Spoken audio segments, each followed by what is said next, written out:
ଶୋଇଛି ଅବକାରୀ ବିଭାଗ, ଧରିଲା ଖଲିକୋଟ ପୋଲିସ। 1500 ଲିଟର ଦେଶୀ ମଦ ସହ କାର ଜବତ, ଅଭିଯୁକ୍ତ ଫେରାର।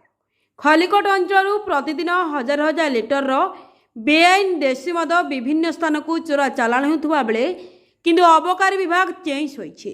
ଏପଟେ ଚିକିଟି ମଦ ମୃତ୍ୟୁ ପରେ ସଜାଗ ହୋଇ ଉଠିଛି ପୋଲିସ। ଗଞ୍ଜାମ ଏସ୍ପିଙ୍କ ନିର୍ଦ୍ଦେଶ ପ୍ରକାରୀ ମଦ ଧରିବା ପାଇଁ ପୋଲିସ ବିଭିନ୍ନ ସ୍ଥାନରେ ଚଢ଼ାଉ କରିବା ସହ ରାତ୍ରିରେ ପେଟ୍ରୋଲିଂକୁ କଡ଼ାକଡ଼ି କରିଛି।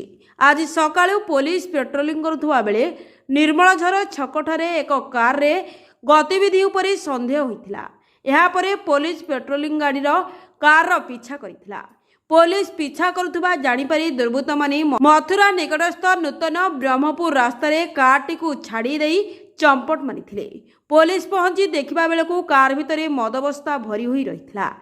ପୋଲିସ କାର ସହିତ 15ଟି ବସ୍ତାରେ ଥିବା 1500 ଲିଟର ଦେଶୀ ମଦକୁ ଜବତ କରିଥିଲେ। ନାଇଁ ଆଜି ବୋଲି ନୁହେଁ, ଆମର ସବୁଦିନ ରାତିରେ ପେଟ୍ରୋଲିଂ ଚାଲିଛି। ସ୍ୱତନ୍ତ୍ର ଭାବରେ ଆମର ପେଟ୍ରୋଲ ଟିମ୍ କୁହାଯାଇଛି ଏକ୍ସାଇଜ ଧରିବା ପାଇଁ। ରାତିରେ ଯଦି ଏକ୍ସାଇଜ ଟ୍ରାନ୍ସପୋର୍ଟେସନ ଚାଲିଛି ଏବଂ ଗତକାଲି ବି ଆମର କେସ୍ ହେଇଥିଲା।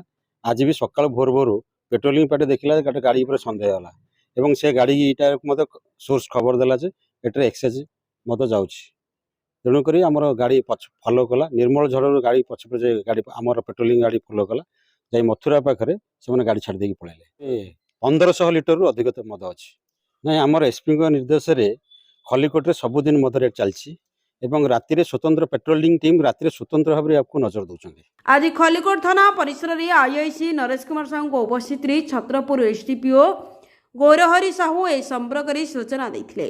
ତେବେ ବେଆଇନ ଦେଶୀ ମଦର ଚୋରା ଚାଲାଣ ବେଳେ ଚଢ଼ାଉ କରି ପୋଲିସ ବିପୁଳ ପରିମାଣର ମଦ ଜବତ କରିଥିବା ବେଳେ ଅବକାରୀ ବିଭାଗର ନିରବତା ନେଇ ସାଧାରଣରେ ପ୍ରଶ୍ନବାଚୀ ସୃଷ୍ଟି କରିଛି। Bureau report, Ganjam Times.